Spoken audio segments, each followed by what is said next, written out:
Saya minta sekarang bos, harga naik. Kalau tak naik harga, tak ada yang kerja, oke?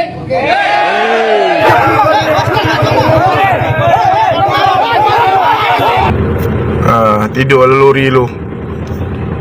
Ada dia orang mabuk, dia orang kena langgung. Alah, kerja di Malaysia jadi babu aja bangga. Tidak lagi menjadi pilihan utama warga Indonesia untuk datang bekerja di sini. Mereka kini dikesan mula tertarik untuk mengikuti.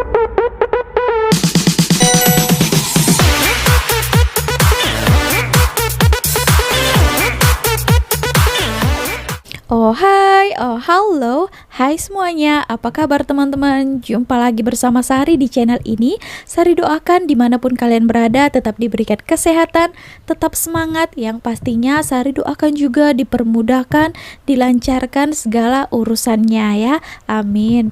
Oke, nah ini Sari ada terjumpa lalu daripada FYP Sari ya. Kalau biasanya Sari lihat ya, kalau di Indonesia itu biasalah ya hal-hal demo, yaitu demonstration ya, demonstrasi itu. Tapi kalau di Malaysia ini jarang lah ya, dan tak pernah Sari dengar dan Sari lihat langsung di Malaysia ini ada demo atau tak. Ya, kalau budaya demo ini kalau di Indonesia kita itu sudah biasa ya, apalagi kalau misalnya pekerja ya mogok, nah mereka akan buat demo, mahasiswa akan buat demo kalau kebijakan-kebijakan pemerintah itu tidak sesuai yang mereka ataupun rakyat harapkan. Tapi janganlah ya bawa budaya demo yang daripada negara kita itu ke negara orang lain ya, ataupun mogok kerja lah dan sebagainya. Lihat ada videonya, kita tonton dulu bagaimana ya. Katanya mereka ini demo-demo di depan bos Malaysia. Apakah betul? So ada juga daripada warga negara asing Nepal ini ya. Ini baru-baru saja kejadiannya. Oke, kita ambil pengajaran daripada sini. Nanti kita akan bahas juga ya. Terlalu banyak aturan kerja katanya. Kita mau kita semua. Baliklah. Yang mau tunggu seterusnya, kamu tak mau kerja, kamu duduk saja. Saya setuju dalam pendapat itu. Tiket bisa urus sendiri, bisa beli sendiri lah. Macam mana kami atur sendiri lah. Ini pun bukan orang itu 1 kali 2 kali pergi Malaysia. Semua orang ini udah keputusan kita memang macam itu. Oh, ramai juga. ada pokoknya itu, pokoknya paspor itu harus keluar semua. Kalau bos tak mau balik paspor, pokoknya mana yang istilahnya berani cakap saya nak, pokoknya di belakang balik. Saya mau tengok kawan saya balik dulu. Pasal ini bukan saya punya kemauan, akan sekompak ini kawan itu. Kalau memang dia itu nak istilahnya peraturan macam itu. Saya tak mau cakap panjang, sudah jelas. Maksudnya pilihan untuk balik adalah pilihan majikan, akan tentukan kamu. Lepas tu biaya kos semua adalah daripada majikan.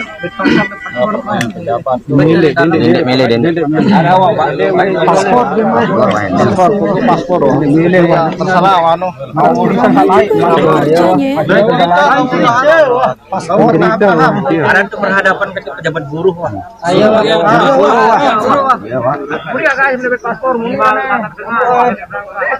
Ngombe batur-batur pada met paspor ke? Ambil itu saja. Paspor. Lagi-lagi pokoknya esok itu kami mau paspor itu semua ada. Tapi saya minta sekarang bos, harga naik. Kalau tak naik harga, tak ada yang kerja, oke? Ini video lainnya ya.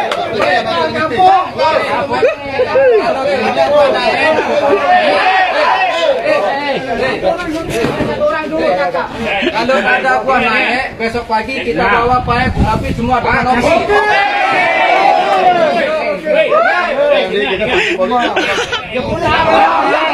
Kalau sini mogok kerja.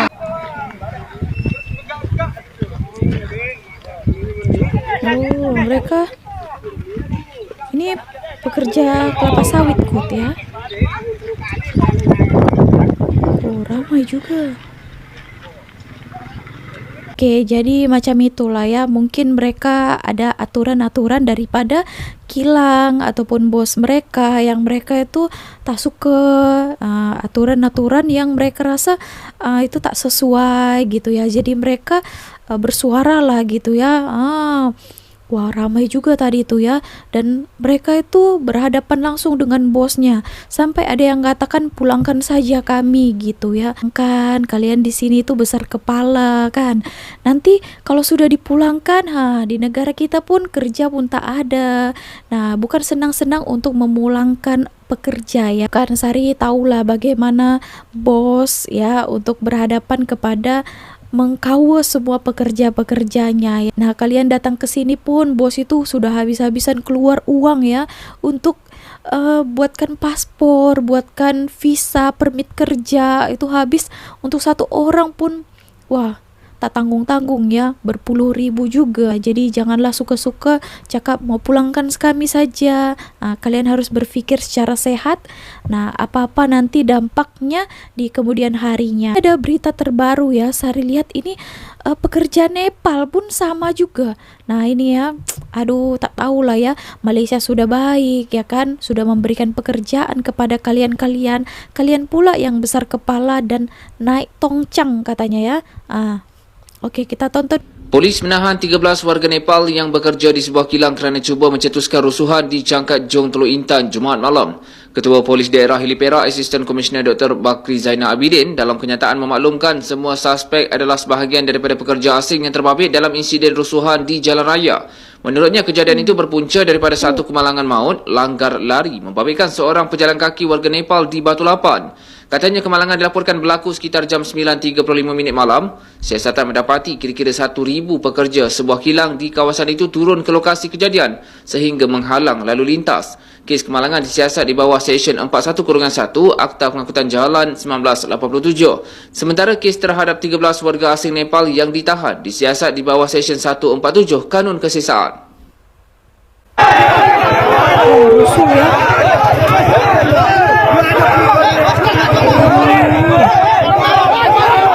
Tunggu macam mana?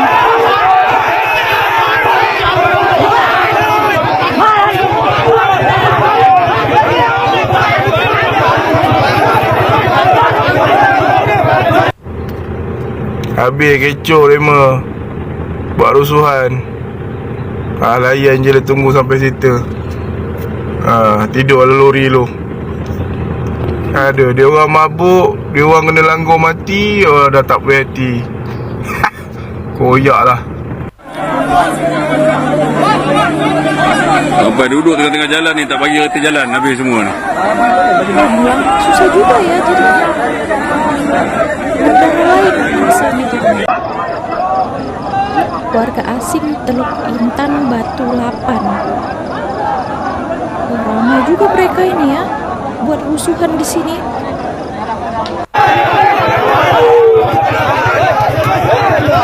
Jadi menyusahkan pengendara-pengendara lain yang lalu lalang ya. Macam negara sendiri.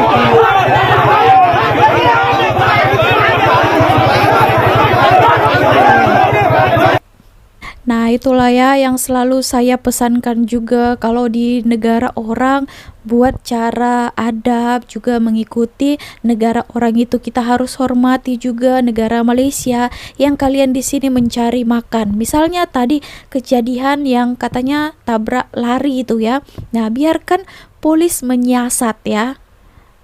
Gitu ya. Jangan buat suka-suka hati, buat rusuhan macam ini. Nanti satu yang terkena, nanti banyak pula yang karena pergaduhan ini tadi kan, banyak juga nanti jadi korban. Mereka ini buat macam perangai daripada kampungnya mereka di sana dan tak memikirkan orang-orang dan pengendara yang lainnya. Terpaksa tadi abang lori itu pun di sana sudah berkerumun. Tak mungkin lah ya kan dia marah-marah keluar daripada lorinya, tepi-tepi jalan, gitu ya. Terpaksa juga dia menunggu di dalam kereta, di dalam lorinya. Nah itu adalah salah satu juga mengganggu pengguna jalan yang lainnya, kan? Kira-kira jadi TKI di Malaysia enak gak ya? Perkenalkan, aku Marcel yang biasa akrab dipanggil Koko Bear. By the way, aku jadi TKI di Malaysia sudah sekitar 3 tahunan. Nah, bagaimanakah rasanya kerja di Malaysia? Yuk temani aku cuti sambil aku ceritain ya. Oke, ini aku ceritakan dari awal ya. Nah, aku berangkat ke Malaysia itu setelah COVID guys. Dulu aku terpaksa ya pergi ke Malaysia karena dipecat dari kantor lamaku di Pontianak. Waktu aku bilang mau ke Kuala Lumpur, banyak banget sih kawan-kawan yang nyinyir. Katanya kayak gini, palingan ke Kuala Lumpur jadi kuli. Tapi kalau aku pikir-pikir ya guys, even mereka kerja kantoran juga kuli, betul gak sih? Oke, setelah itu di 2012 aku langsung berangkat ke Malaysia. Dan pekerjaan aku dulunya adalah cuci mobil. Yup, benar, nggak salah dengar, cuci mobil. Terjun bebas nggak sih dari kerja kantor langsung cuci mobil? Tapi nggak apa-apa, nggak ada yang salah sih dengan profesi cuci mobil. Cuma di akunya kurang mampu aja gitu. Nah, aku kerja di situ sekitar 1 bulanan dan pada akhirnya cerita punya cerita, aku kerja di tempat aku yang sekarang. Dan sampai sekarang aku nggak pernah menyesal sih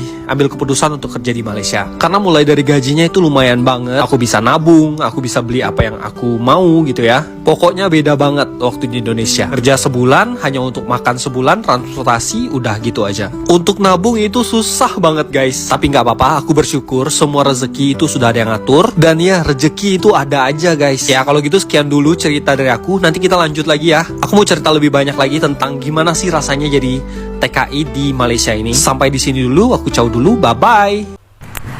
Banyak kan yang bilang, alah kerja di Malaysia jadi babu aja bangga. Ya bangga lah.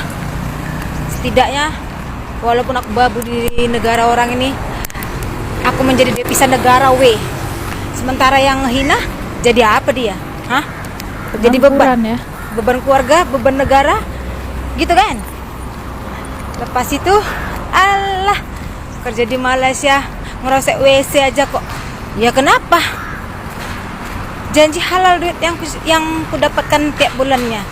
Anakku bisa makan enak, anakku bisa jalan-jalan, bisa pakai baju cantik. Yang bilang dapat apa?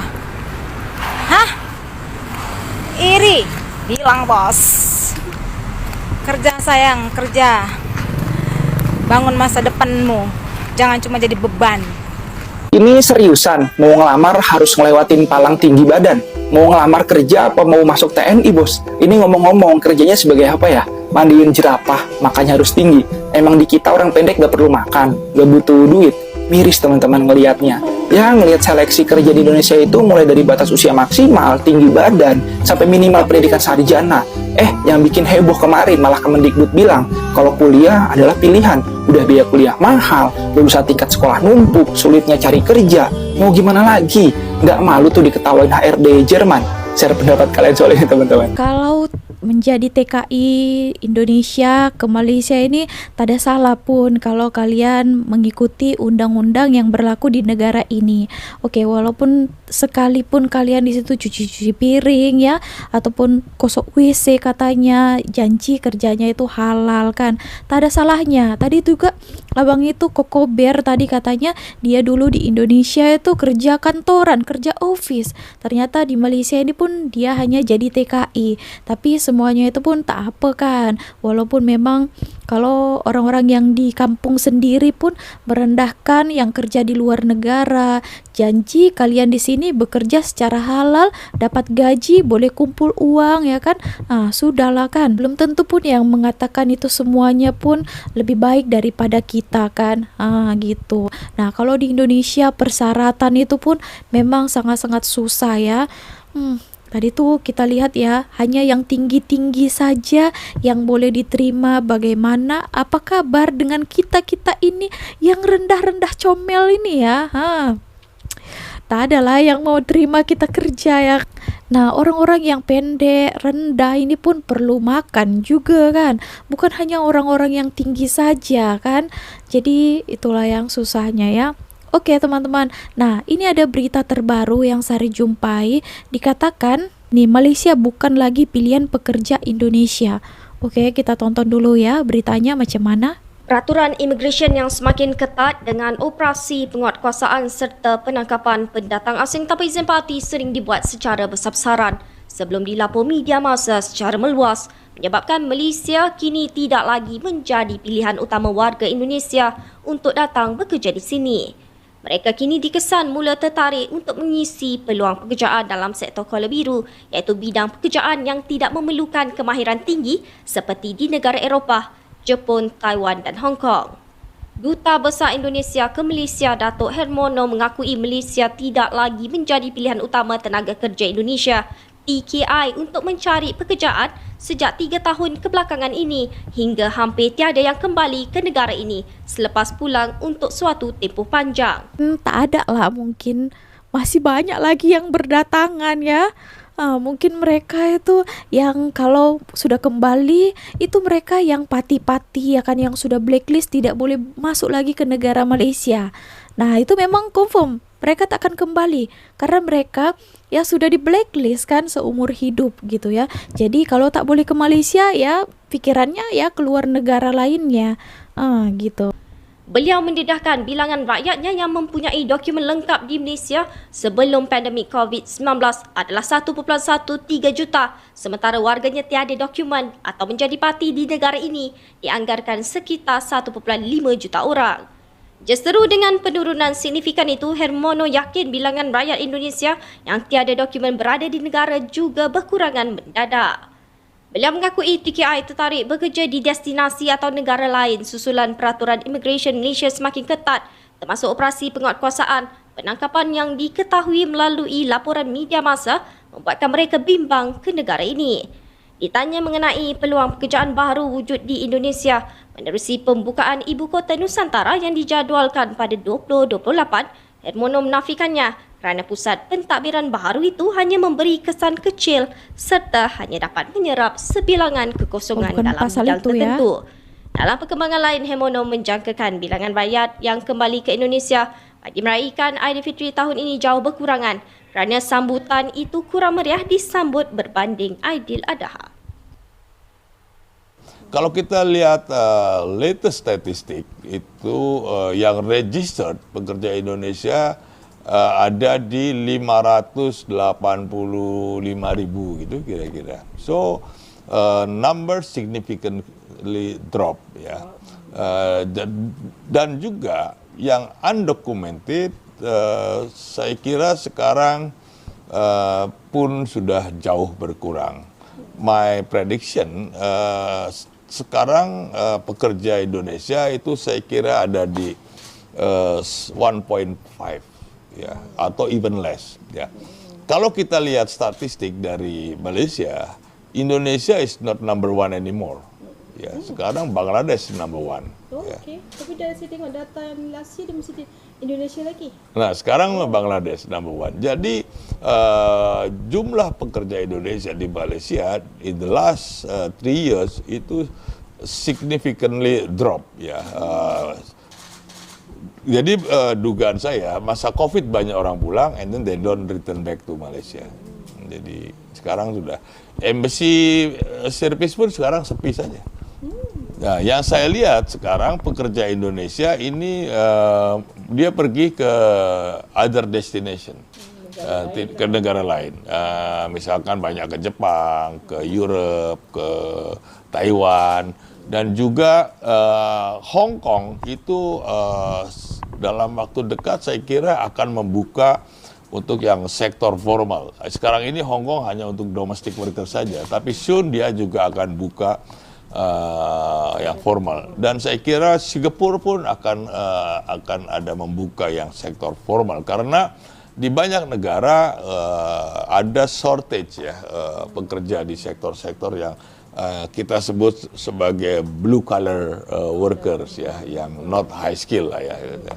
Jadi ada destinasi baru untuk pekerja Indonesia. And Malaysia, I think kalau kita lihat data yang terakhir semakin menurun ya orang pekerja Indonesia.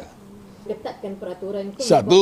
Satu itu pun demikian. Jadi berita-berita yang dibaca di sini ada operation enforcement, immigration segala macam, itu pun membuat orang juga menjadi takut datang, ya kan. Banyak tuh berita-berita penangkapan akhir-akhir ini kan hampir setiap hari ada, dan itu kan dibaca juga dengan sekarang sosial media, dan belum orang boleh baca apa yang berlaku di sini. Di Indonesia pun dia sehari yang sama udah tahu juga. Jadi banyak penangkapan ya, case-case itu pun membuat orang menjadi mungkin tidak tertarik, mungkin takut, better daripada macam-macam. Orang kan tahu, oh ada penangkap, iya ada ditangkap, orang takut juga gitu kan. Jadi itu juga message yang saya kira menyebabkan orang menjadi reluctant to come to. Daripada Bapak Hermono ya, kedutaan besar di KBRI, kedutaan besar Kuala Lumpur ya. Tapi Sari baca dalam komentar ini ya, ramai rakyat Malaysia, aduh, dia cakap lah alhamdulillah lah, ada yang cakap ya bagus saja lah, balik saja ya, malah mereka berterima kasih katanya gitu ya, syukur banyak-banyak. Aduh, gimana ini ya. Oke, nah sebenarnya tadi Sari ada mau menanggapi ya, katanya tadi lebih banyak pekerja daripada Bangladesh daripada Indonesia. Setahu Sari ya, itu hari pun ada datanya ya. Kalau orang Indonesia itu banyak sekali di sini ya. Nah, itu masih yang terdata ya. Nah, lebih ramai lagi ya orang-orang itu yang kosongan, macam yang tak ada surat-surat, yang tak terdeteksi ya, tak ada datanya. Nah, itu lagi ramai lagi ya. Nah, itu belum dikira lagi. Nah, banyak lagi yang tak mau balik. Padahal sudah ada dibuat program rehabilitasi gitu. Untuk pulang ke negara asal itu hanya bayar compound RM500. Tapi masih banyak yang Sari lihat ya berada di sini dan tak mau balik. Kenapa itu? Oke teman-teman, nah macam itu. Tapi terpulanglah ya kepada kalian yang masih mau bekerja di Malaysia ini atau balik. Apalagi ya kalau kalian ya yang macam ilegal, itu Sari lihat ya sekarang banyak sangat operasi ya. Untuk kenyamanan kalian, keselamatan kalian lebih baik ya pulang kerja di Indonesia sendiri pun bagus saja. So segini aja video kali ini. Terima kasih telah menonton. See you on my next video. Bye.